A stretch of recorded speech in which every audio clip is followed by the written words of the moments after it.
Hello, everyone. Come sit down, please. Come on, bring your plates. Get another drink. Bring it over. You're going to need it.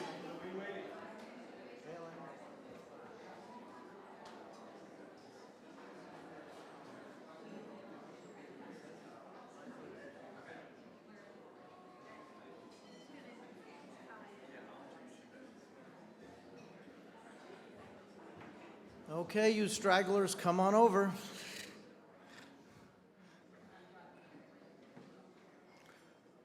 Martin Fleck, bring him on over. Come on, come on. We promised we'd get people home. We have to keep our promise. If you're lucky, my screen will fail and you'll get out even sooner.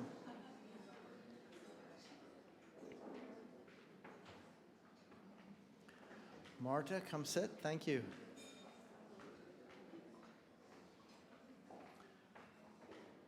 Come on, you stragglers. Come on.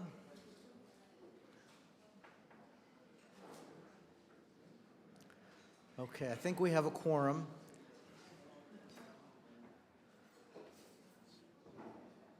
So I'm just going to say a couple of words. I'm going to begin by saying that I love PSR because of you here tonight. You are the PSR community of activists who have recognized the grave dangers in our world and have stepped forward to do something about them. You've recognized the threats posed by social inequity, climate change, nuclear weapons, environmental toxics. This is the work we do together here at PSR. Good evening. My name is Dr. Todd Sack, and I have the pleasure of being PSR president this year and the pleasure of welcoming you tonight to PSR's second annual Healthcare Heroes celebration. PSR's community is our talented staff, our diverse and committed board of directors, our 20-some engaged chapters, our tens of thousands of member activists, and the many activist organizations that we collaborate with around the country. Thank you to each of you and to every one of you for the work you are doing. There are three individuals I especially wish to thank. Mr. John Chuko is our Director of Development who organized this event. John's leaving us to tend to family matters, but I want to thank you, John, for all the work you've done for us.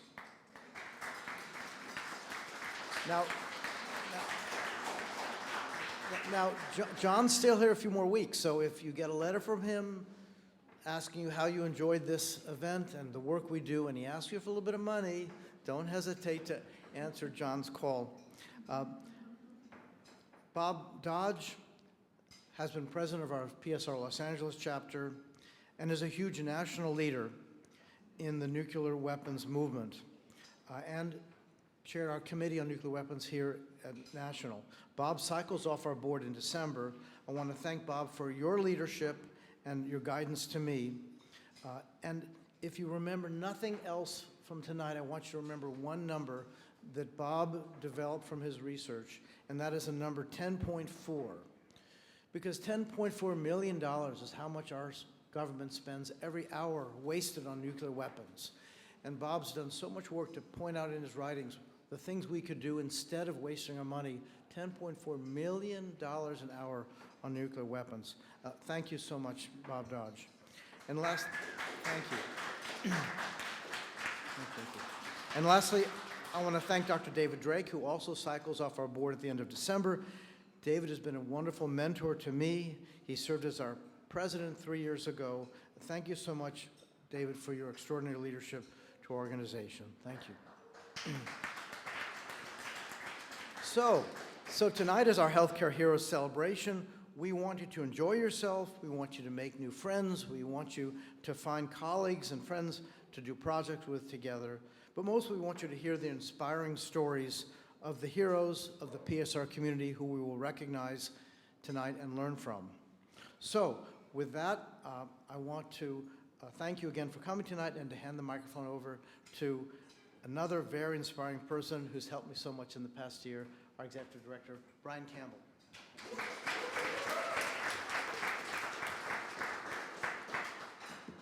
Where's Barbara?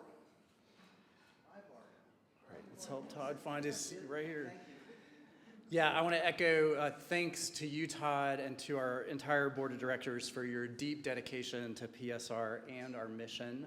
I want to also thank the sponsors, whose names you'll see up here on screen, a group of really generous PSR members, board members, former board members, supporters.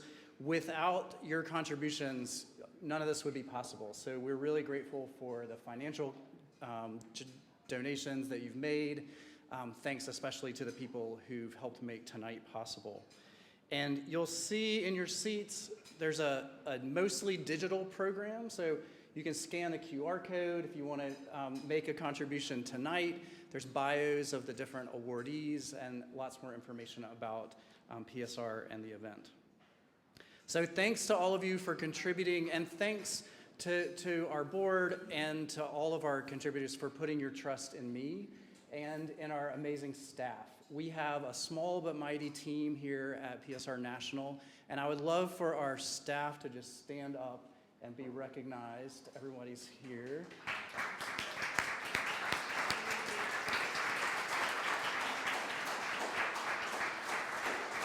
Thank you. So this is a really special weekend. We get to be together in person with our board, with our staff. We're going to have a retreat together. And then we're going to all go back to our home offices and do our amazing, powerful work together.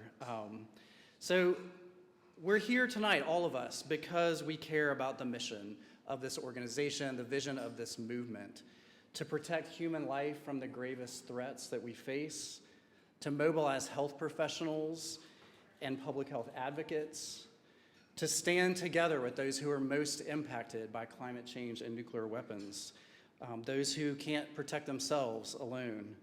We work together for policy solutions to prevent what we cannot cure, and we work toward a vision of a world that's safe, peaceful, sustainable, and just. We know that this work takes a powerful movement and one that spans across generations of committed individuals. Change like this takes lots and lots of heroes, and so we're going to recognize lots of people tonight for their heroism. People from all across our big community that Todd just referenced. So friends and colleagues that we've lost this year. There's a couple of faces that have been on screen tonight, including David Hall and Jim Jones, who helped to really launch our chapters in Washington State and Pennsylvania. So we remember their legacy and take that with us in the work we do. We'll recognize heroes from across our chapters. So we invited lots of our groups across the country to nominate people who are local and state heroes who are doing amazing work. Some of them are here with us tonight. And we'll have 3 special awards for people who've really embodied the spirit of what PSR is all about in their work on nuclear weapons abolition, environmental justice, climate change. So we'll recognize all of them. We'll get a chance to hear their inspiring reflections on what it means to be a hero and work for change, the struggles, the challenges, as well as the joys of that work that we do together. Before we get to these awards, we're really excited to have an amazing keynote conversation together with 2 special guests. Elaine Scarry's here. She's from our PSR National Board. She's a renowned writer, teacher, and scholar at Harvard University. We're thrilled to have you here. Elaine writes beautiful, challenging, creative, wide-ranging books and essays, including about a whole range of topics: pain, beauty, creativity, justice, democracy, and the unconstitutional and undemocratic nuclear weapons system that we have. So we're thrilled that you're here. She'll be talking tonight with Kai Bird, who's a Pulitzer Prize-winning journalist and biographer, who's especially known because of his book, American Prometheus, that he wrote in 2006, but is now been turned into this film that has helped awaken so many people to the horrors of nuclear weapons. So they're going to help us think together. I can think of no 2 people who are better to help us think about what it even means to be a hero. What does it mean to live with conviction, live boldly, especially in a world as complicated and conflicted as we live in, a world where there's so much at stake in the work that we do. And so we look forward to hearing the 2 of them share with us about about these kind of topics and introduce this whole idea of what it means to be a health hero. So Elaine and Kai, thanks.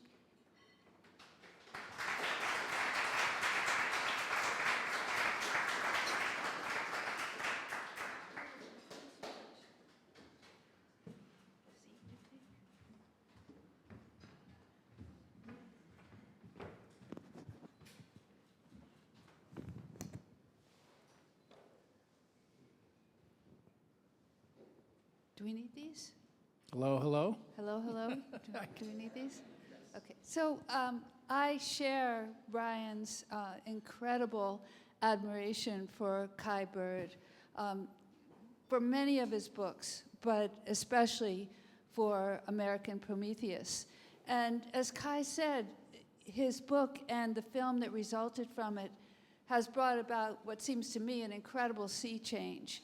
As somebody who, like many of you, has tried to get an op-ed into a paper or tap somebody on the shoulder and get them to understand that we are in the nuclear age, it's been amazing to pick up The Economist magazine last week and see 4 articles about nuclear weapons, to almost every day, or at least once a week, see articles in the New York Times that had been seemingly oblivious to the fact that we are in the nuclear age.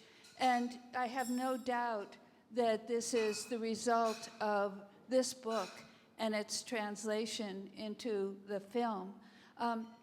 It seems to be something that has now gone on for enough months that I think we can feel confident that it will continue. In speaking to some of you tonight, I'm aware that many of you have read the book and many of you have seen the film. However, I doubt that you've just read the book yesterday or the film yesterday. So I thought that we would start by just reanimating your memories of one or the other by talking about the relationship between Kai's book and the film. And, you know, for all of us in PSR, collaboration is a key thing that we do. And Kai Bird is a collaborative artist, collaborating with Christopher Nolan, in effect, collaborating with Martin Sherwin. And I think that we can learn a lot about collaboration and about what exactly is entailed in courage that Brian referred to by thinking about those things. So I'll just start by saying that by the way, I have now seen the Oppenheimer film 4 times. And I've seen it 6. And are you tired of it yet? No. No, it's a very complicated film. And it's based on this very complicated book. And I'm glad you mentioned Marty Sherwin. My one big regret about all this publicity that has come to the book because of the film is that Marty is no longer with us. He died in October of 21 at the age of 84, just 2 weeks after learning that Christopher Nolan was coming aboard to do the film. Yeah. So he knew it was going to happen, but he never got to see the film. He never got to read the script as I did before the film went into production, and it's a miracle. Yeah. You know, the book came out in 2005. It took Marty 25 years. I only worked on it the last 5 years. He brought me aboard because he had gotten biographer's disease, which means that you can't start to write because you're so obsessed with the research. You know there's always one more archive or one more interview you need to do before you can start to write. So finally, he signed a contract in 1980 with Knopf. 1980. And he worked on it for 20 years, and over the years we became colleagues, friends, and he finally came to me and in the year 2000 and asked me to join him. And initially I said no. I said, I like you too much, Marty. Co-authorship can be fraught with peril. It's, authors have big egos. And I knew that Marty had spent 20 years on this subject, and I hesitated. But he finally wore me down, and he was a very funny guy. He finally said, if you don't join me, my gravestone is going to read, "He took it with him." Well, you know, although he didn't get to see the Christopher Nolan film, you had other filmmakers approach you and try and do the film, right? And was the book just too hard and too vast for people to take on? No, it came out in 2005, and in early 2006, before it won the Pulitzer, Sam Mendes, the famous playwright and the director of American Beauty that had won the Academy Award, he optioned the book, got a script written, and he couldn't sell it to Hollywood, any of the studios. It just languished. After 4 years, he gave up. Another party came along and optioned the book again. They wrote a script. It was pretty good, Marty and I thought. The first one was kind of boring and flat. The second one was, we thought, pretty decent. But what did we know? we're just, you know, historians, biographers, and script writing is a whole nother thing. Anyway, that party had the option for 4 years, and then they gave up because they couldn't attract any interest. And yet another party came along. And, you know, by 2021, we had given up. We thought this is a subject that is just too complicated, too controversial, too dark. Oppenheimer himself is so complex. Right. Hollywood just can't manage it. Yeah. And Marty was very skeptical. And then we got a phone call from Christopher Nolan saying he wanted to talk to me. And I have to confess that I got this call in an automobile driving around here in downtown DC, and I turned to my wife and I said, "Who is Christopher Nolan?" I'm not big on popular culture. I had seen the Batman series, but I hadn't, you know, I'd seen Memento, but, you know, it hadn't registered. And Yeah. she looked at me aghast and briefed me very quickly and said, he's a big thing. And it proved to be that he, you know, he called me and we had a meeting in New York, and he's a remarkably intelligent gentleman, very shy, an intellectual. He's not at all a Hollywood kind of director that you think of. He was just fascinated by the book, and he apparently had picked up the book in March of 21, more or less by chance, and read it, and then sat down without calling Marty or me, and said, I want to see if I can take my hand and write a script and see if I can do it.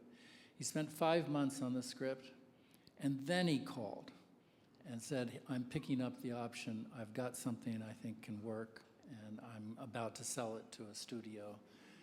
It was a miracle. It happened so fast. Well, it's just so surprising when you look at the size of the book, imagining making a film.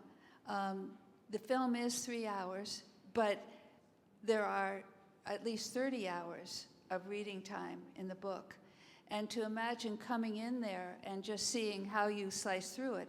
And of course, the major way in which he structures it is both the making of the atom bomb and Oppenheimer's remarkable and courageous undertaking of that. And on the other hand, his absolute anti-nuclear desire for especially disarmament, but also specifically his very strong opposition to the H-bomb, to the super.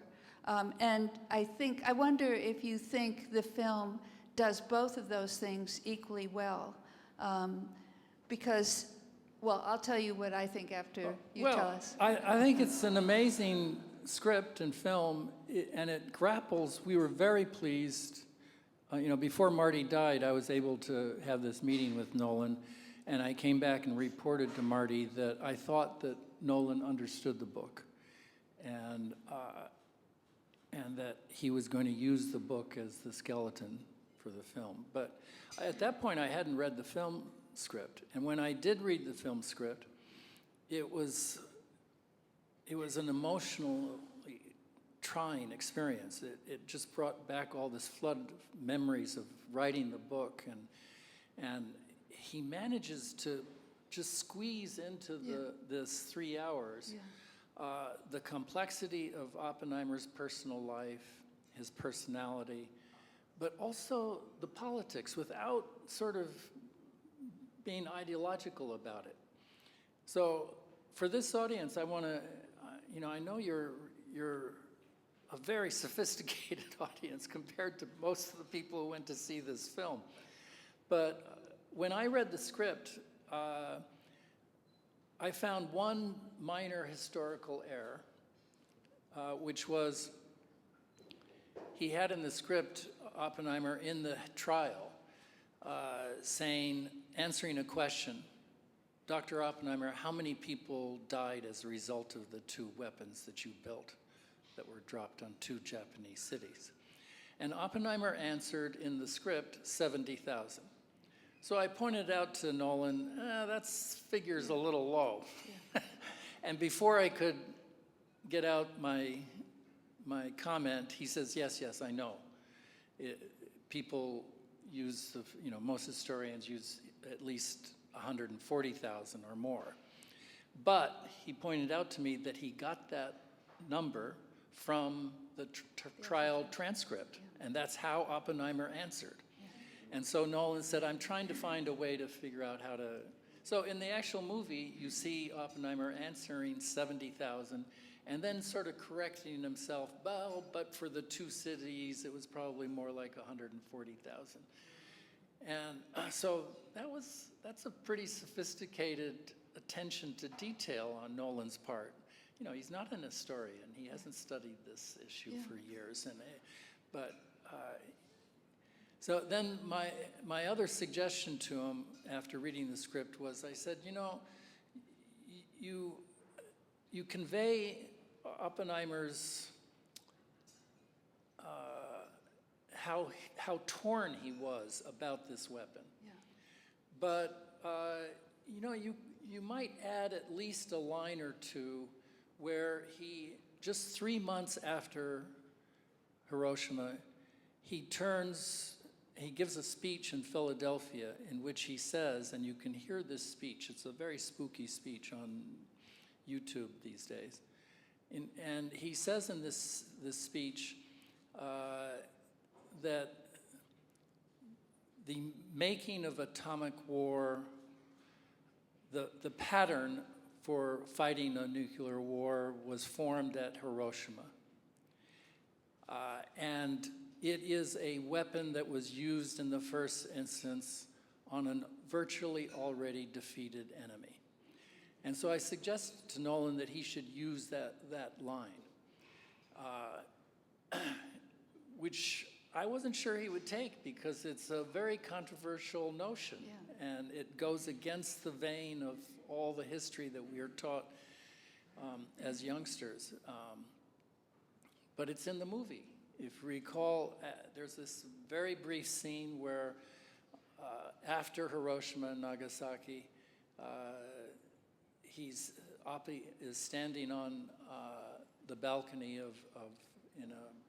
in Los Alamos, and he's talking to Edward Teller. And Teller is asking him, about, aren't you going to work with me on the H-bomb? And Oppenheimer turns to him and he says, well, I just came back from Washington and I suddenly got briefed and I realized that we used this weapon on a virtually already defeated enemy. So that was very impressive to be able to insert that level of complexity into what is a popular film. Right. And I think that's why the film has been so successful, not just commercially, but in starting all sorts of conversations about the nature of this weapon. Yeah, I mean, I'll tell you the why I actually think that the story of the making of the bomb is getting a lot of the complexity that the book does.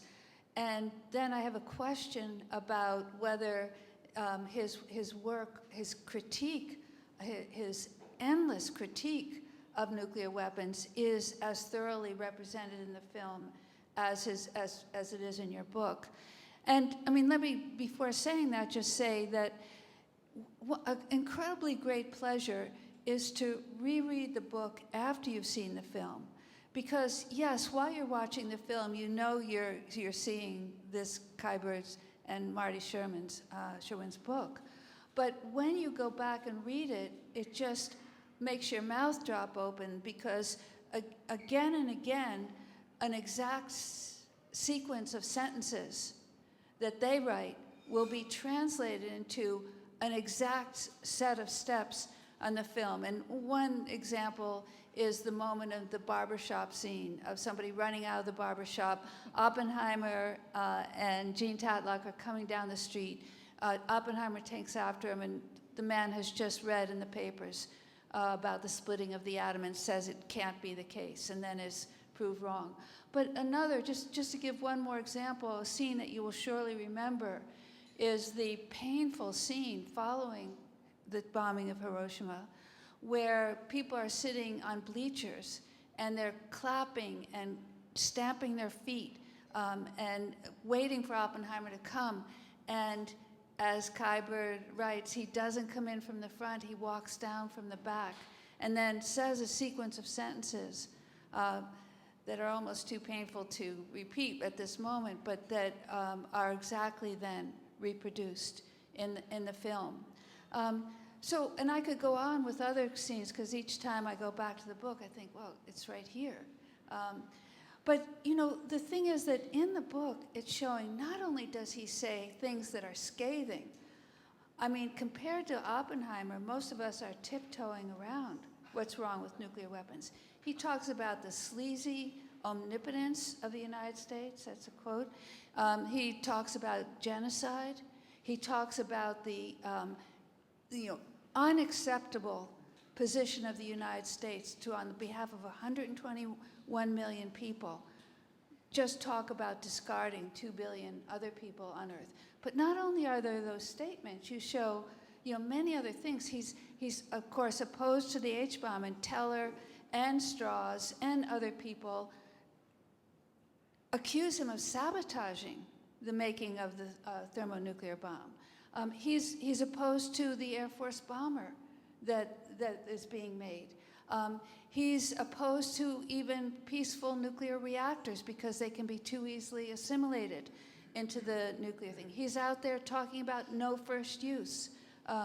He's, on and on and on. He denounces the secrecy of the United States and doesn't just do it in talking to colleagues, but he's there on Sunday morning TV. He's there in the Bulletin of Atomic Scientists. He's there in a New York Times article. He is like relentlessly working on this subject. I think it would be impossible to ask the film to do it, but I think Christopher Nolan could do a second film. I don't know what he's working on, but he's working on something new, and but it's not going to be anything related to Oppenheimer. No, the film is you're right. It is so relevant to our times today, precisely because Oppie at the time in 1945 sort of took on the role of a prophet, and he kept trying to warn people, from Harry Truman to the man in the street, and this is why he was put on trial and in 1954 for speaking out against nuclear weapons, and specifically the development of the H-bomb. But he became a threat, and he was brought down, in the words of Edward Teller, defrocked in his own church in this secret hearing. At the height, this is in the spring of 1954, at the height of the McCarthy witch hunts. And I'm now writing a book, a biography, a very different biography of one Roy Cohn. Now, at this moment, the whole audience is supposed to groan. Well, say it again. Oh no, Roy Cohn. Say it again. No, Roy Cohn. You know, this is a book about the dark side of America, but Roy Cohn in 1954 was the chief counsel to Senator Joe McCarthy. And in the Oppenheimer book, Marty and I have a paragraph or two about Roy Cohn and McCarthy they were trying to subpoena Oppenheimer to come and testify before their committee. And it didn't happen only because Eisenhower sent Nixon, his vice president, and warned Joe McCarthy, no, we don't want you to get involved. We have other plans for Oppenheimer, meaning the secret hearing. And they didn't want Joe, they thought that Joe would mess it up if he got involved, that he would turn Oppenheimer into a martyr, and they didn't want to do that. But McCarthyism, McCarthy was defeated, or politically defeated in 1954 as a result of those televised hearings. And he died in 1957 of alcoholism.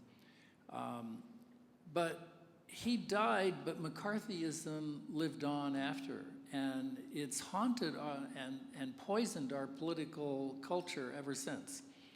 And I would argue that it explains what we have today in our very divisive politics. I don't need to name any names. He did have a direct impact on one of the candidates whose name we don't need to mention. Yes, Roy became the counsel to Donald Trump in 1973, and he taught him everything he knew about how to deal with the press, how to always insult the judge and deny, and delay. Roy himself was indicted in the 60s 3 times for bribery and fraud, and went to trial, and in jury trials he got off on all 3 times. He became the role model for the Donald. And you actually were able to get the judgment on that secret court reversed, right? How did you do that? Well, after the book came out, Marty and I, the book was, quote, successful. It got favorable reviews all over the country and in 2005, and then it won the Pulitzer Prize, but it never got on the bestseller list. It sold very modestly. It's an 800-page tome. I think a lot of readers are intimidated when they see it there in the bookstore shelf, but they're mistaken. It reads like a novel. It reads like a thriller. It's just, Oppie is mesmerizing. But anyway, the book came out, and Marty and I think in 2006, about a year later, that maybe we should try to explore whether we could get the hearing, the judgment of 1954 overturned officially. So we went to a lawyer here in Washington, and they agreed to take on and explore the case on a pro bono basis. And how Washington works, it's a small town. They explored this, they did the research, they assigned an associate lawyer for 3 months to start exploring what could be done. And then we got a phone call saying, oh, we have a problem. G. Boyden Gray is a named partner of our law firm, and he objects because his father was Gordon Gray, who was the chairman of the commission that convicted Oppenheimer, and he's outraged that his own firm is exploring the notion of overturning that judgment. So they had to bow out. Wow. Anyway, we found another law firm to explore the idea. They told us there's no legal mechanism. You know, the case is dead, Oppenheimer's dead. You can't seek any remedy through the courts. Your only opportunity is to appeal to the president. And so we actually sat down and wrote a letter to Obama, President Obama. This was in maybe 2010. And we know it got to the White House. We know it got to the White House Counsel. We lobbied the right people, and nothing happened. Obama's Secretary of Energy, I later ran into him, and this is Ernest Moniz, a physicist, who knew all about the case, but he says, you know, my lawyers at the Energy Department says it's impossible. We can never go down this route. We can't nullify the decision. It's impossible. And so it never got to Obama's desk. And then Trump was elected, and Marty and I gave up. 4 years went by, and then Biden came in, and we resurrected the notion. We wrote another letter, and we found some allies on Capitol Hill, some aides to some senators, Senator Leahy of Vermont. And that aide took the cause and pushed it really hard and got 43 senators to sign a letter to President Biden urging him to nullify the decision by an executive order. And in December of 2022, it finally happened, just 6 months before the movie came out. Wow.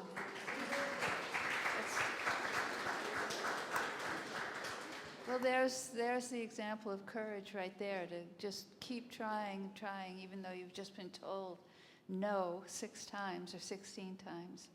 I'm going to go on talking, but I know that we want to make sure people among you who have questions get to ask those questions. So, oh, great. Did you want to read them, John? No. Okay, if through some miracle you could ask J. Robert Oppenheimer a question, what would it be?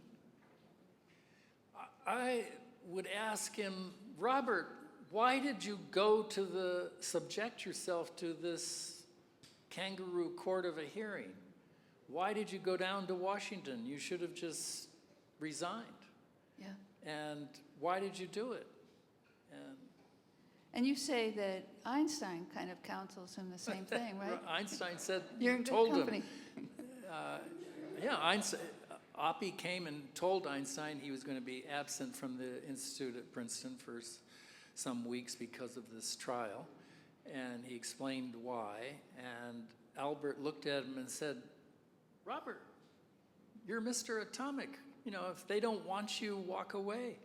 You don't need them. And they argued.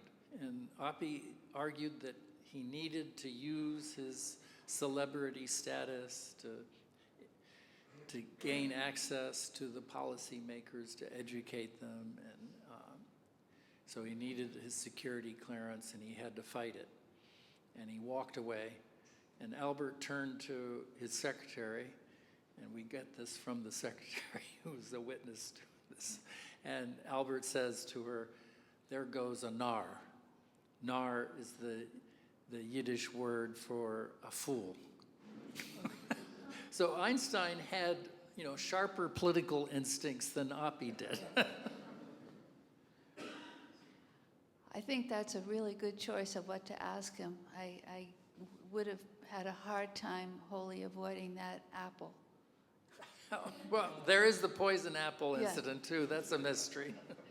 And by the way, speaking of poison, among the many things that Oppenheimer did, according to this book, is he suggested that maybe all the uranium supply should be poisoned in order to prevent the making of nuclear weapons. So just one more example of these extraordinary acts.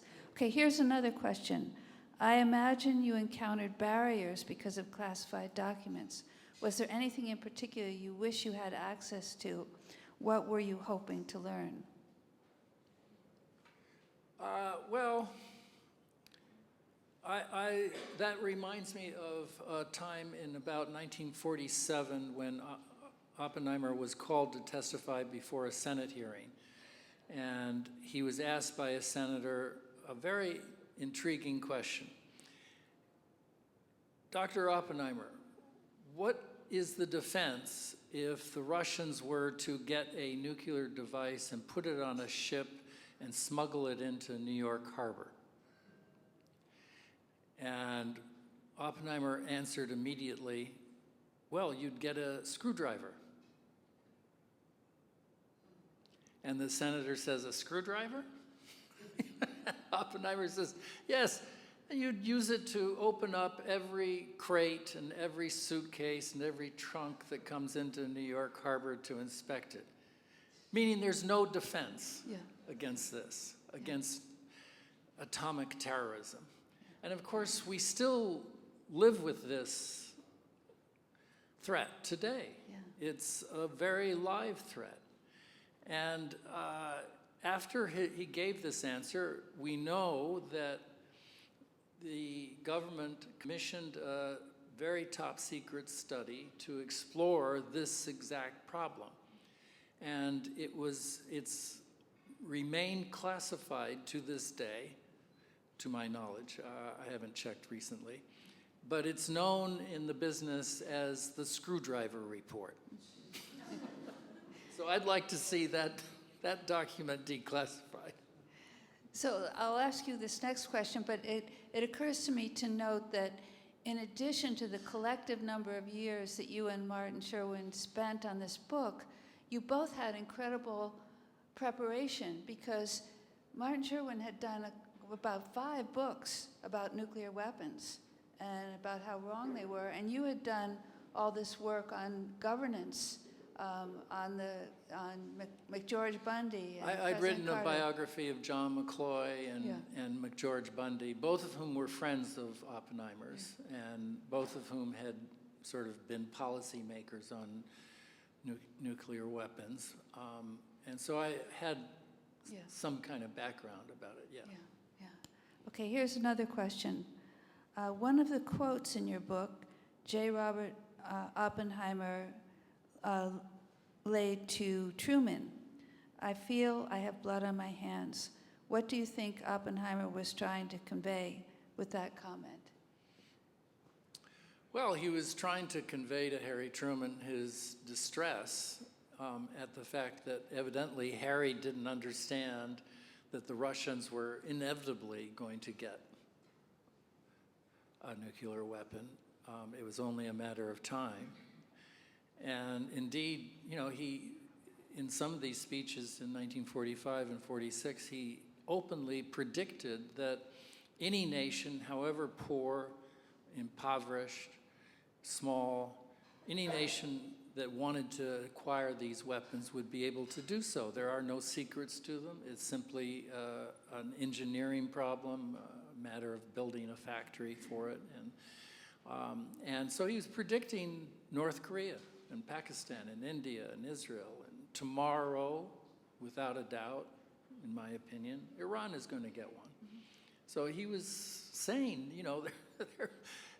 this is not a weapon for defense. It's a weapon of terror. It's a weapon of surprise. It's a weapon for aggressors. And we need to put it back in a trunk and bury it forever. We need to ban these weapons. That was his argument, but he couldn't persuade Harry Truman of this, who just looked upon it as a weapon that could be used in the Cold War. And Oppenheimer predicted if that was your attitude, you're going to start an arms race, a very dangerous arms race.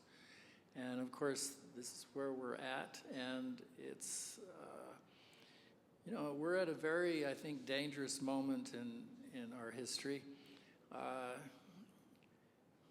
quick story: I was invited last October to the Oxford Student Union debate in Oxford University. And the subject was, do we or do we not push the red button? And really the argument was, is deterrence working or not? And I was arguing, against pushing the red button, obviously. But in the Oxford Student Union format, any student at any time can get up and raise his or her hand and say a point of information. And so this happened repeatedly, and at one point, this young man got up and said, well, Mr. Bird, why we're more than 75 years after Hiroshima, and it hasn't been used in all this time, so doesn't this prove that deterrence works? And I looked at him and I said, well, I understand why you think 75 years is a long time, but it's just a drop in time. Yeah. In the ocean of time, and tomorrow it could happen, 10 years from now it could happen. It could easily happen in this conflict that's raging in Ukraine and Russia, or in Israel-Palestine today. I fear, actually, in the first instance, a dirty bomb, a radioactive, medical waste used with conventional armaments, very easy to construct, and it's going to happen unless we do something. Yeah, normally my greatest fear is that the United States is going to use a nuclear weapon. But all the recent reports of President Biden having something called the new nuclear employment report seems from people in his government that write about it that they are tremendously alarmed by the collaboration of China, Russia, and North Korea together, as well as with certain weapons. We alas have to stop, but if I could just say one other thing, in trying to understand the mystery of Oppenheimer, I can't resist mentioning that your book shows that he recites Proust by heart, that he made sure T.S. Eliot got to the Princeton Institute for Advanced Study. And could you just give us your thoughts about his commitment to the arts? Oppenheimer was very complicated, and he was a brilliant scientist. He was able to be on the cutting edge of quantum physics in the 1920s, and he was good at it precisely because he loved poetry, and he loved literature, and he loved studying the humanities. He loved to think about deep philosophical issues, so much so that he, acquired a fascination for Hindu mysticism and started reading the Gita, and so he learned Sanskrit so that he could read it in the original. He's a terribly complicated intellectual.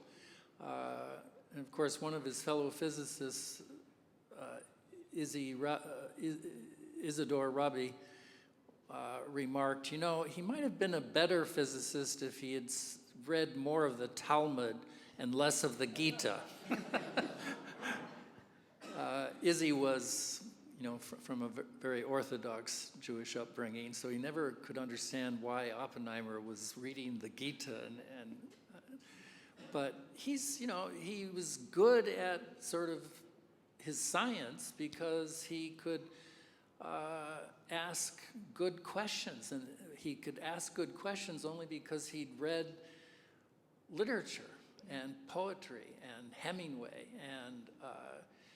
and that's what also made him, interestingly enough, a charismatic leader at Los Alamos. And Henry James. And Henry James, yes. It's wonderful to get to talk with you, and thank you, all of you, for being here and listening. Thank you for having me.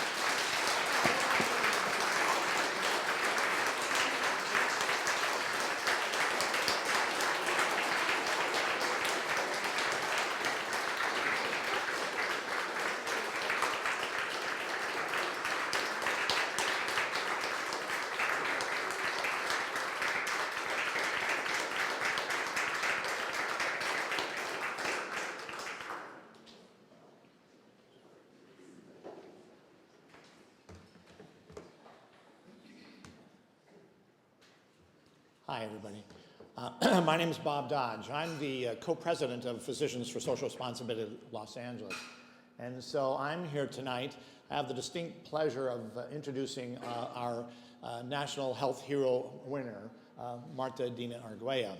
So I'm going to ask you to indulge me for a moment. Martha Dina Argüello, thinking about Martha, it's hard to know where to begin. I can tell you about her 3 cats, 3 naughty kittens, her love of fashion, her shopping at Sophia's, all elements of Martha. But ultimately, how do I describe Martha? Passionate, tireless, dedicated are just 3 of the words that come to mind when I think of Martha. Martha began her activism and pursuit of justice as a 14-year-old girl in Nicaragua when her friend was murdered by a school security guard. She became a youth organizer at this ripe young age of 14, inspired by the youth and community organizers around her and advocates in her efforts to hold someone accountable for this tragedy. That experience changed her life, and she knew then that she wanted to have a life dedicated to the labor of achieving a vision of a just society. Martha has been with PSR Los Angeles for 25 years, 17 years as our executive director. Today and every day, I and we celebrate Martha and are filled with gratitude for her work in bringing forth the world we want to see. She has transformed PSR Los Angeles into a woman and woman of color-led organization dedicated to supporting environmental justice and efforts to decarbonize, denuclearize, detoxify, and democratize our economy and civil society. Through her leadership and steadfast energy, Physicians for Social Responsibility Los Angeles has earned a respected reputation and spot in the arena of nuclear abolition, climate health, and justice, working together and building coalitions both locally at home, throughout California, the nation, and indeed the world. Speaking truth to power, both to allies, big greens, funders, even when it's not very comfortable, that's Martha. From pesticides reform, protecting our farm workers and our local communities, to Californians for healthy and green economy, to fighting big oil.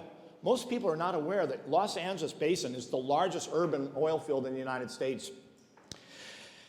She has worked to bring forth a 2,500-foot health and safety buffer zone in the city of Los Angeles that will stop both existing and any expansion of urban drilling.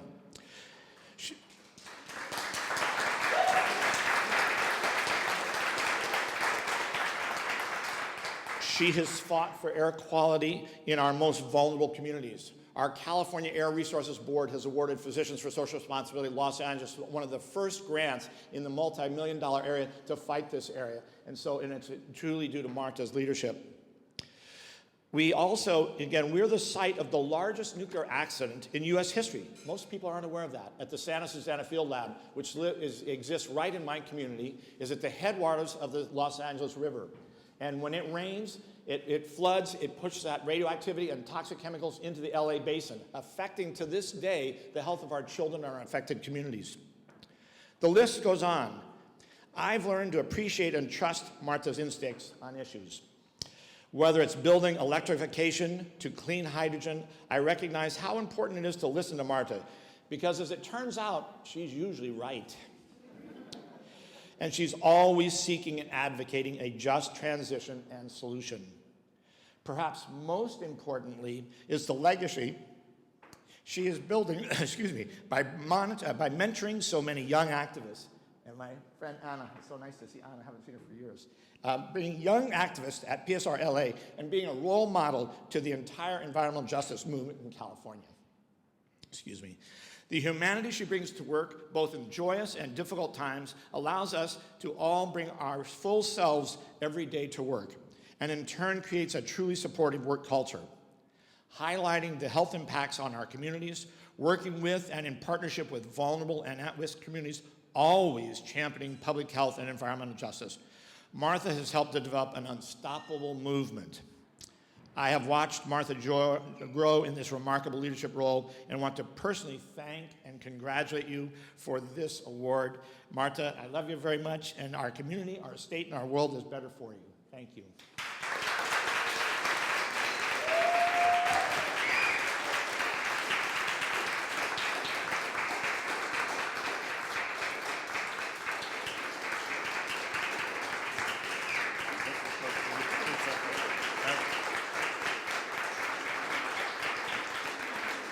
I guess we got it okay? How about you?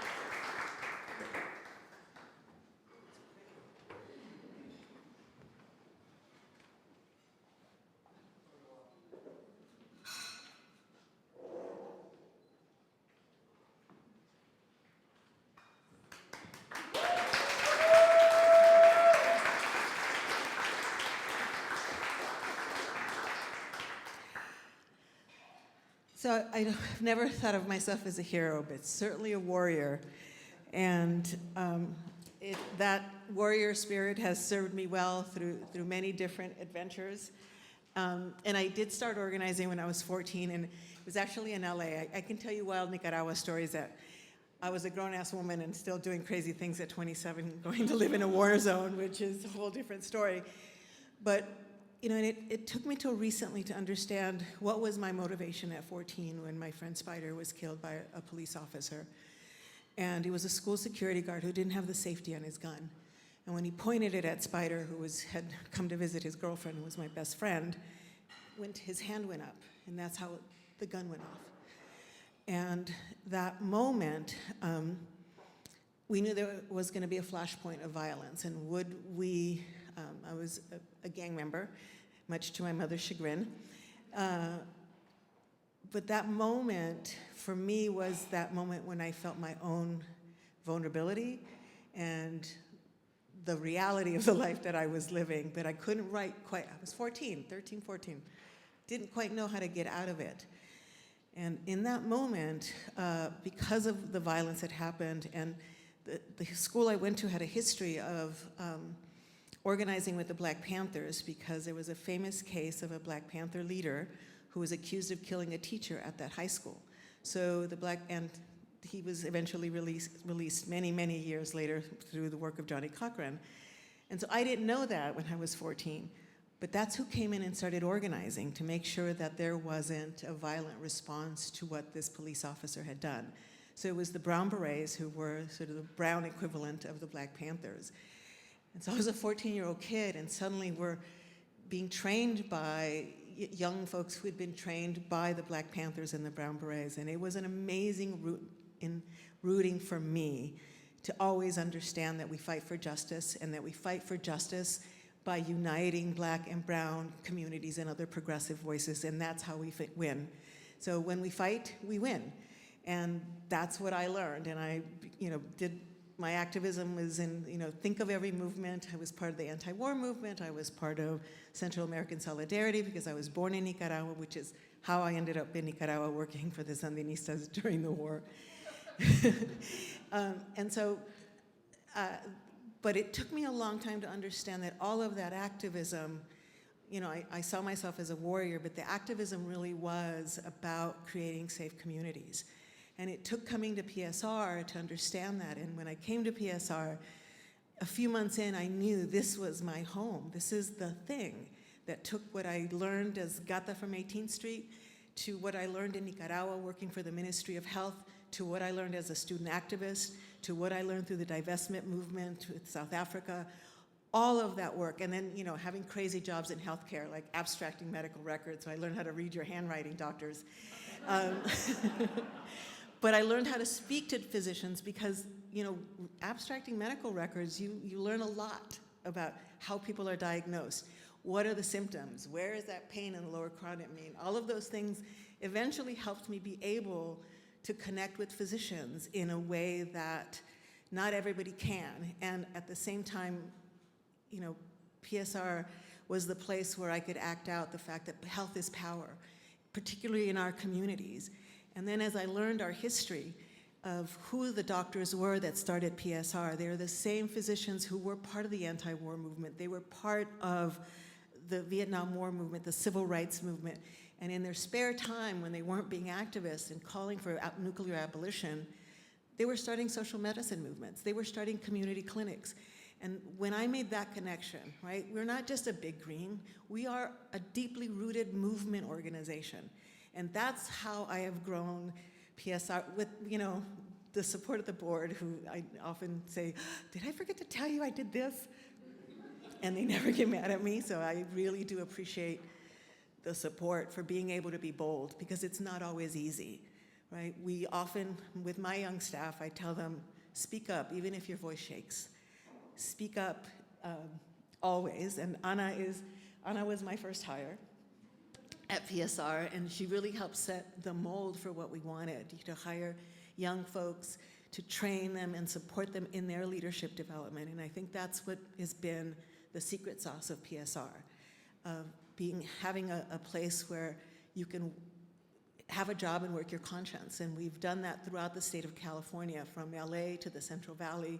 We've created a place for folks who want to make their communities safer and healthier a reality. I do want to talk about, I know I have like 3 minutes, but we won major victories in the state of California. We got the city of Los Angeles to declare oil a non-conforming land use. We got the state of California to declare a 3,200-foot setback. Just yesterday, we lost in the court in Los Angeles on preemption, and we're waiting for the governor to sign a bill that would eliminate that preemption so that we still have a path to victory. And we were told, you can't do it. We were told by the New York advocates who were coming into California to stop fracking, who were mad at me because I'm saying, it's not fracking that's happening in our communities. It's actually oil drilling, right? From where I'm standing to where you are.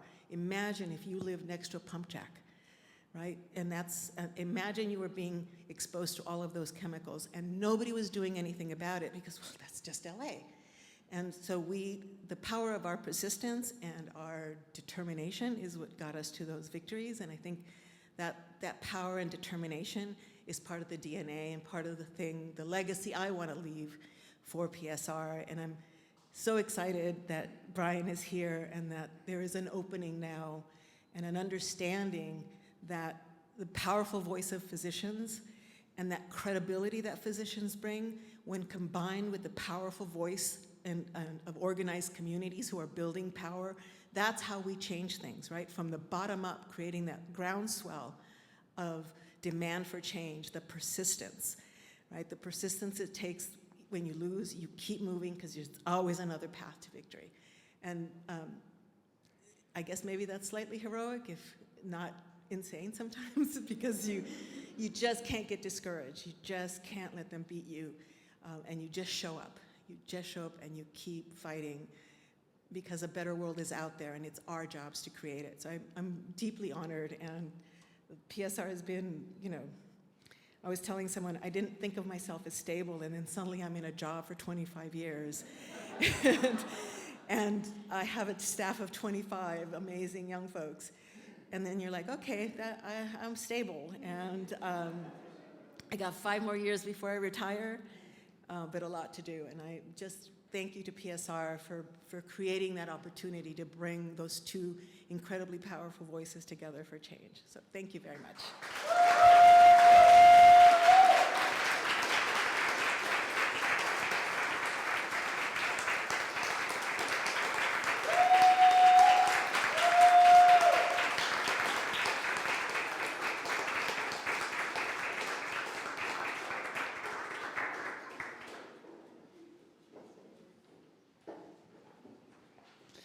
Martha, wow, congratulations. We're really thrilled to honor you tonight, and thanks for those inspiring words.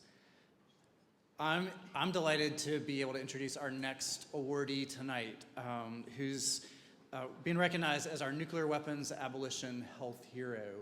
So congratulations to Benedict Kabua Madison and the Marshallese Educational Initiative. So this is an amazing organization, amazing individual. I want to tell you a little bit about Benedict and then welcome him up here for some words. So MEI is based in Springdale, Arkansas, and serves the critical needs of the Marshallese in Arkansas, but really all over the United States as well as in the islands. This is a people where more than half of their community lives not in the Marshall Islands, but in places around the world because of the lasting impacts of U.S. nuclear weapons testing and the increasing impacts of climate change and sea level rise in the Marshall Islands. So earlier this year, I was privileged to be able to spend a week in Arkansas at a gathering that Benedict and MEI hosted, a gathering of communities from around the world who've been impacted by nuclear weapons testing. So communities that live downwind from the Trinity test that we all saw in the Oppenheimer film, but also Kazakhstan and communities like Kiribati and Native American communities, not just in the Southwest, but across the United States. Benedict has spent hours and weeks and months of the last several years traveling the world, visiting with these communities, building connections across these different communities that have been so deeply impacted, building a network of activists, similar to what Martha was just saying, bringing together the people who've been most vulnerable, most impacted in their health, their environments, and together advocating for justice and for nuclear abolition. What is it that makes him a hero? Some of what I've seen in the time we've been able to spend together, Benedict is gentle, he's generous, he's tireless in his work. Like Marta, he is mentoring a whole generation of young people who care about these issues, even ones who, Marshallese who were born in this country and haven't been able to visit their homelands. So we're really thrilled to honor you tonight, to hear some words from you. Congratulations. And PSR, we look forward to partnering even more with you in the years ahead, to doing exactly what Martha talked about, to standing in solidarity, health professionals, to be able to be working with you on climate issues as well as nuclear abolition across the world. So thanks for being here. Congratulations.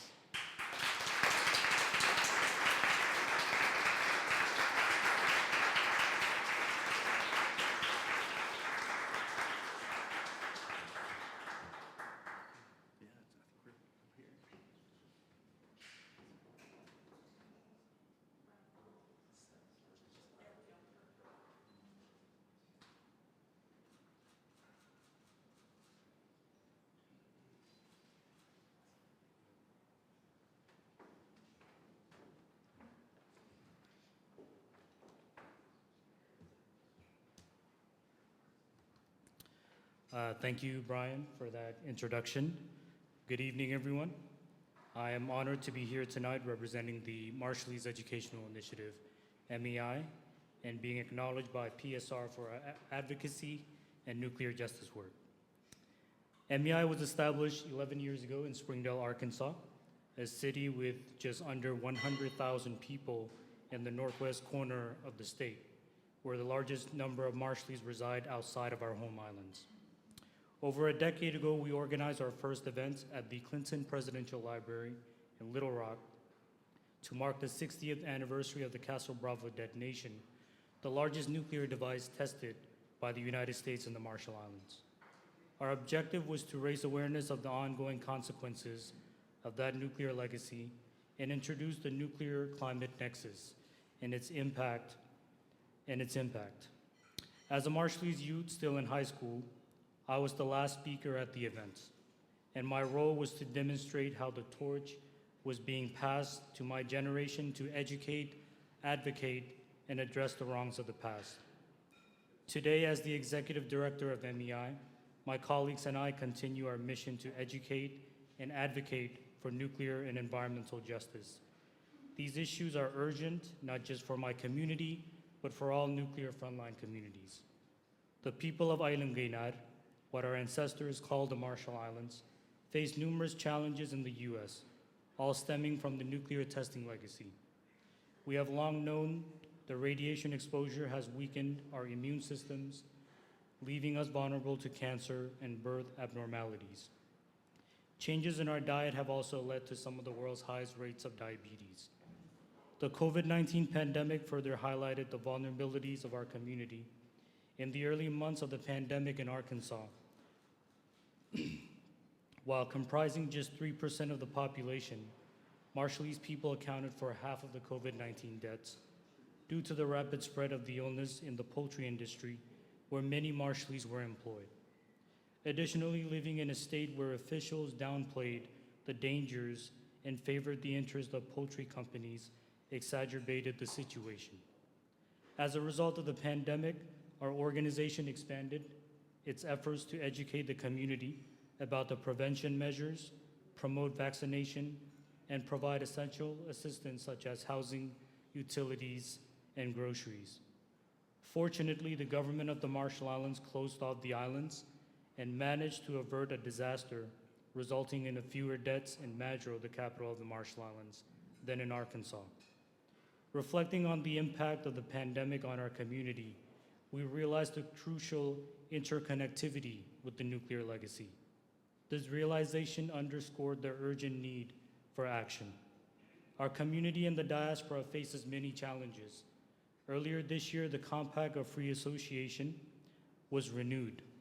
The agreement, first signed in 1986, allows the United States to use the Marshall Islands for military purposes, including ongoing testing of intercontinental ballistic missiles in exchange for financial assistance and protection, while benefits such as Medicaid and food assistance for Marshallese people have been reinstated, it's still difficult to access them.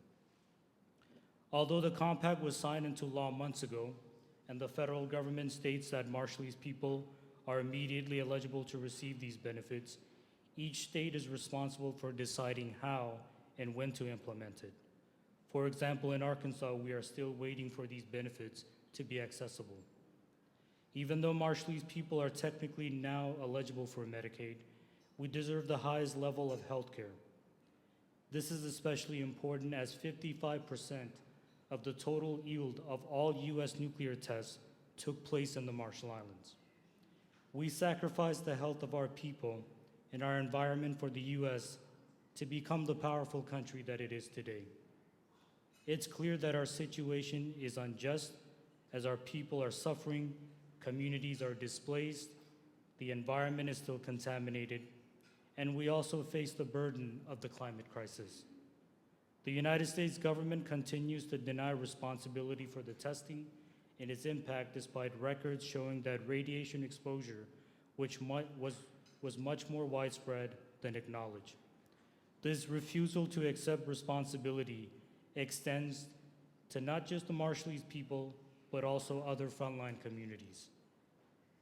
You all know this, as PSR and other advocates advocate for the recognition and compensation of damages for downwinders and indigenous communities directly affected by nuclear testing in the U.S. Later this month, I will join our MEI team and the Marshall Islands delegation in Geneva at the Human Rights Council to support the renewal of the HRC Nuclear Legacy Resolution 5135. This resolution is critical in providing technical assistance and capacity building support for the Marshall Islands to address the ongoing human rights issues related to the nuclear legacy. Additionally, I will testify at the Human Rights Council on October 4th, discussing the ongoing impact of the nuclear legacy on the Marshall Islands and the diaspora, and highlighting the failure of the compact. Additionally, MEI will continue to advocate for more nations to join the Treaty on the Prohibition of Nuclear Weapons, TPNW. We will also work alongside other affected communities to amplify their voices, whether they are in Kazakhstan, Maui Nui French Polynesia, or New Mexico, to raise awareness about the dangers of nuclear weapons testing, development, and the entire nuclear fuel chain. We do this work simply because, as something that I have stated many times in the past, what our communities are going through, we do not want other communities or countries to have to go through. And so we look forward to working with PSR and other allies in these endeavors. And my best wishes and congratulations to all the fellow recipients tonight. Thank you for all the work you do. And again, I want to thank Brian and everyone at PSR. Thank you all.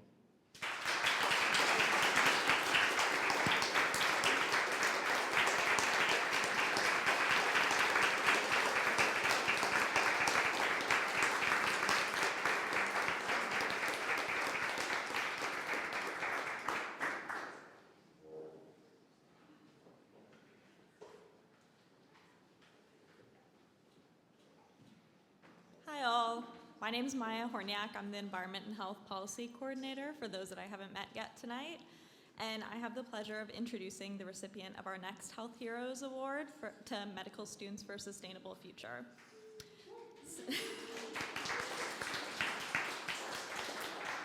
Students and youth in general have always been critical to PSR's success through the years. This is evident through PSR chapters at a number of medical schools across the country, our Next Generation Climate Ambassador program, and the student members of our board. Not to mention that many of our members and leaders started their involvement with PSR as students. Medical Students for a Sustainable Future has catalyzed student leadership in exciting ways, from transforming medical school curriculum and research to include climate change and other environmental concerns, to inspiring and equipping students for climate advocacy. PSR is proud to be a partner of Medical Students for a Sustainable Future, and I look forward to continuing our shared work, including an event we're actually hosting with them next week. So thanks to the folks here tonight representing Medical Students for a Sustainable Future. Please accept this award and come share a few words.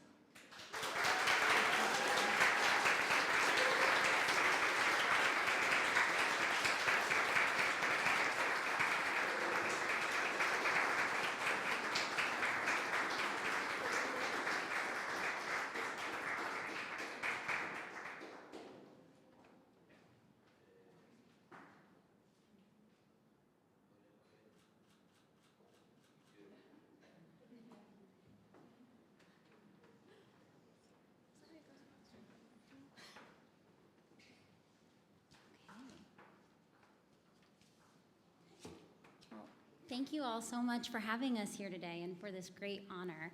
My name is Harleen Marwa, and I am the founding chair of Medical Students for a Sustainable Future, or MS4SF. I'm Alia Badawi, and I'm the Climate Smart Healthcare co-chair of MS4SF. Hi everyone, my name is Sahar Rizwan. I'm a communications co-chair on MS4SF. So in our medical training, we learn to never worry alone. In fact, the foundation of our life-saving framework is teamwork, collective action, and collaboration. It is on this foundation that 5 years ago, when I was a medical student, I approached a big worry of mine: climate change. Growing up in Southern California, I saw the aftermath of poor air quality from more frequent wildfires and the impact of increasingly intolerable heat waves on my communities. Through experiences at UN climate meetings like COP21, I saw firsthand how clinicians could advocate for their patients and amplify voices not traditionally represented at decision-making tables. The threat of climate change inspired me to go to medical school, and on arrival, I knew I couldn't be the only one. In August of 2019, a handful of medical students from around the country gathered on Zoom to discuss our collective worry. In a few weeks, we were 10, then 20, and by the end of that year, we were 100. And today, we are nearly 700 members. Collective worry, thanks.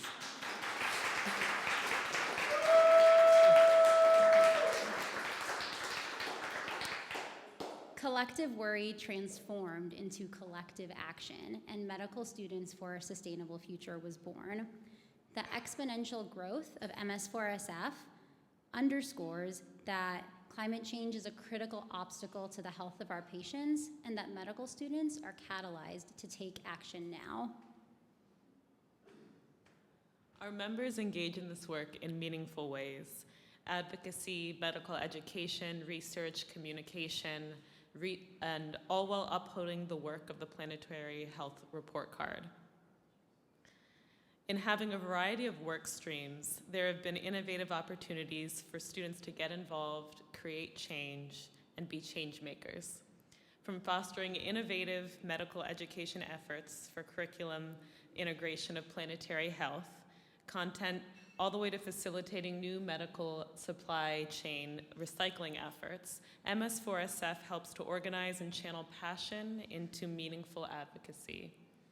MS4SF is immensely appreciative for partners such as PSR, who support our student leaders with mentorship and skill building opportunities, like media partnerships or the Ambassadors Program. MS4SF empowers student leaders to establish a strong foundation in this work. One of the current vice chairs, Emily Yamron, from Albert Einstein College of Medicine, explained that while confronting climate change can be daunting, it has been an extraordinary privilege to be able to work with passionate students across the country to advocate for planetary health in and out of the hospital. Other MS4SF leaders have echoed these sentiments, that working alongside busy medical students who invest our time and passion into this work both energizes and sustains us.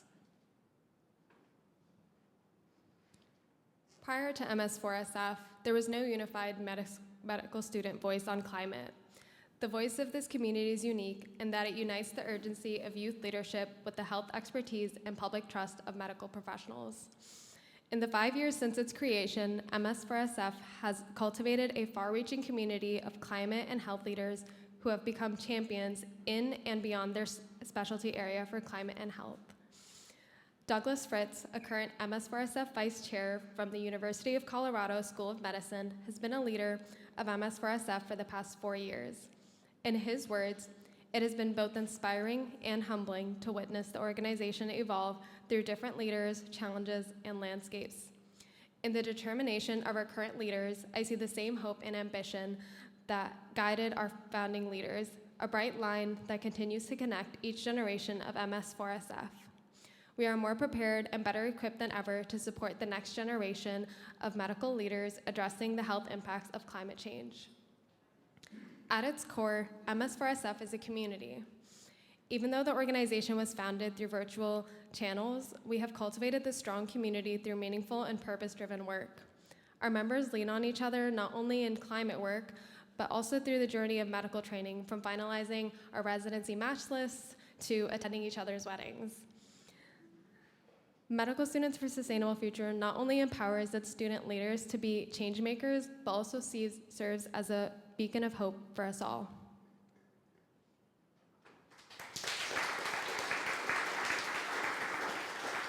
Medical students remind us why we went into medicine. They reinforce what the future can look like. Medical students reimagine the ways we can promote a healthier world. And while we advance in our careers in medicine, we all remember the medical student in us. Maybe it's the spark we get from learning a new piece of knowledge to drive patient care. Maybe it's the deep gratitude we feel when a family trusts us with their loved ones. And maybe it's the audacity to hope and to try for a better tomorrow. And so in closing, we want to express our heartfelt gratitude to PSR for this incredible recognition and unwavering support. Together, we will continue to build a healthier and more just world for all. Thank you.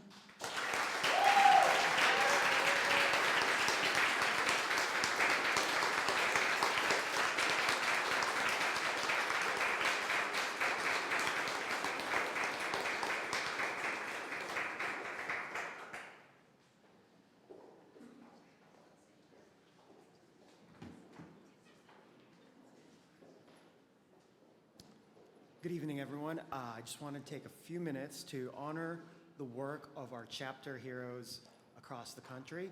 Thank you to all the chapters who submitted your local health heroes for us to honor and celebrate tonight. Thank you especially to Marge, who made my job much easier by representing several of our chapters. I'm also happy that a few of our chapter heroes could be here tonight to join us. We've got Jody from Pennsylvania and Brita from Greater Boston, who are celebrating tonight's festivities with us. I hope you've had a chance to see their names and faces on the screen before the program, and we'll play it again, but also please take the time to follow the QR code and read about the work that Jody, Brita, and all our other heroes have done in their communities. They've organized events, they've advocated for policy change, and led the work to face environmental threats in their homes. Our chapter heroes demonstrate the power of compassion, knowledge, and action. Their tireless efforts inspire us all to strive for a healthier, safer future we can all enjoy. You know, they are a sign for us all that everyone has the potential to be a health hero. Whether you're a doctor, a health professional, a med student, or simply someone who cares about the future of our planet, you can play a vital role in the fight against nuclear war and climate change. I am hopeful that together we can create a world where all people have access to what they need and where the threat of nuclear annihilation and environmental catastrophe is a thing of the past. Thank you again for coming to celebrate with us tonight.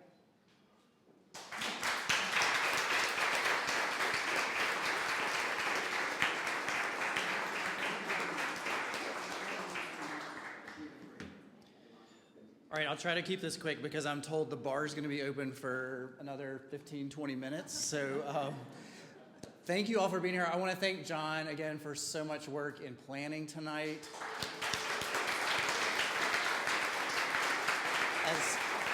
As well as Jennifer and the staff who are here doing, filming and food and hosting us in this great space. So thanks to everybody who made this possible. Again, thank you to donors and sponsors who've contributed tonight.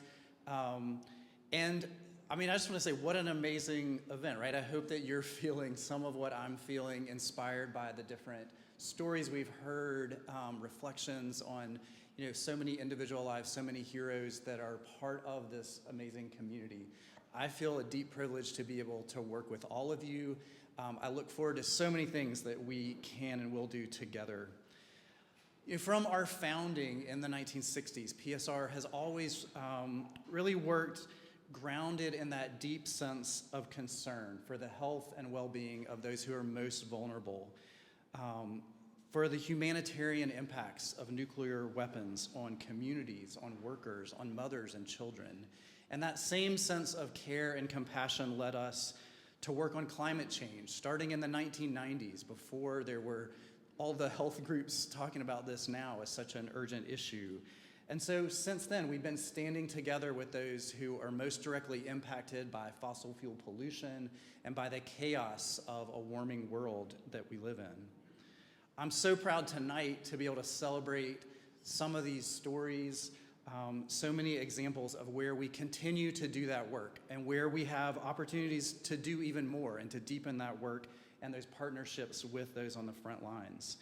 We have this profound legacy, generations, decades of boldness, of bringing our health expertise, our values of care and compassion to this struggle for peace and justice.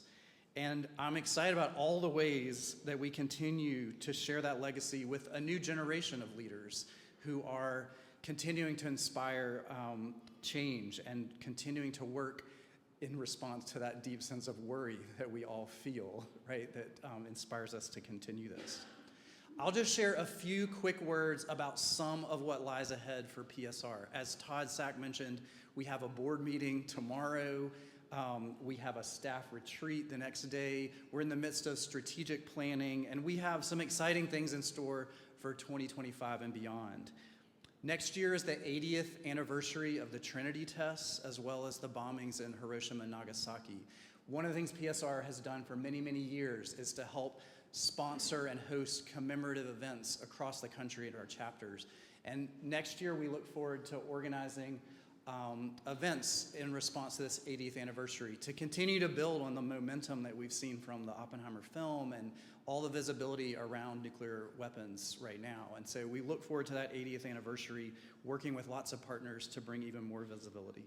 We continue to struggle for support for RECA, the Radiation Exposure Compensation Act, which has expired this year but needs to be extended and expanded to cover so many more communities that have been impacted directly by nuclear weapons in this country.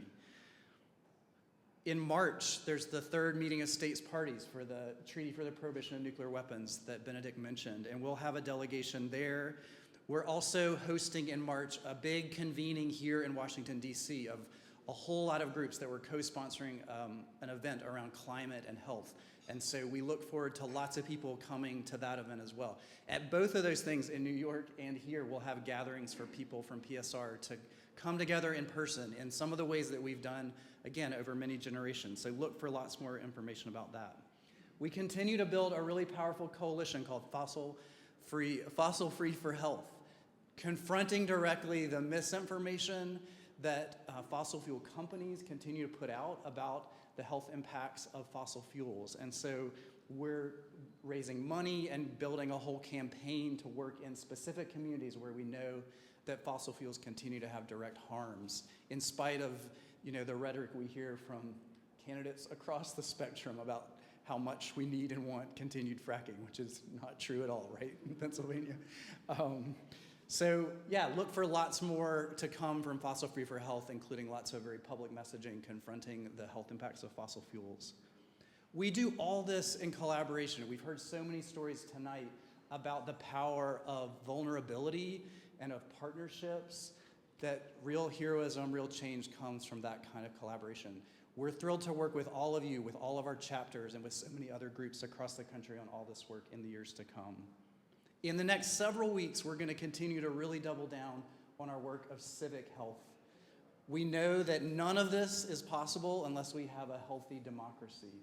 And so we've been working hard this year, thanks to Maya for helping do a lot of this leadership.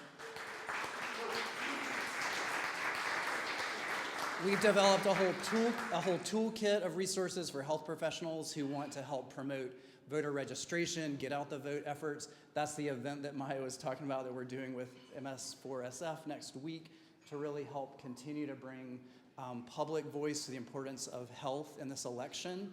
This is, we know, a really consequential moment in our political history. There's been a lot of consequential moments, as we heard about tonight, but we know this election matters, and so we're continuing to work to help encourage people to get out and vote. And we know that that work of civic engagement doesn't end in November.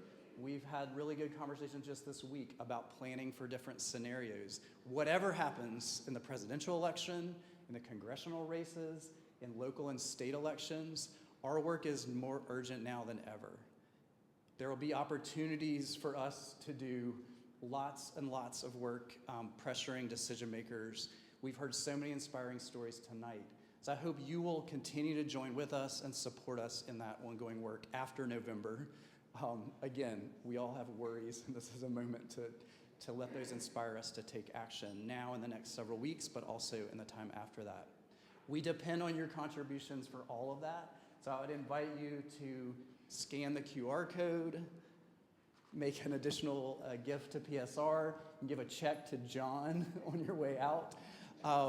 Really thank you for all your generosity, for being here tonight, and for all the support you give to PSR in our continued work ahead. So be safe. Tonya wants to say a word. Yeah, I just have a request. Rita and Jody are here. I feel that they deserve an acknowledgement with a round of applause for being here. Absolutely. Brita and Jody, you want to stand up?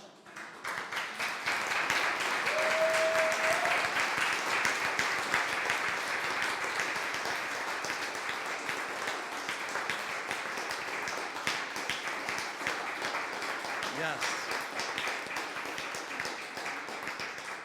Thank you, Tonya. Thank you to all the chapter leaders who are here, Marge and Tonya, and there are others.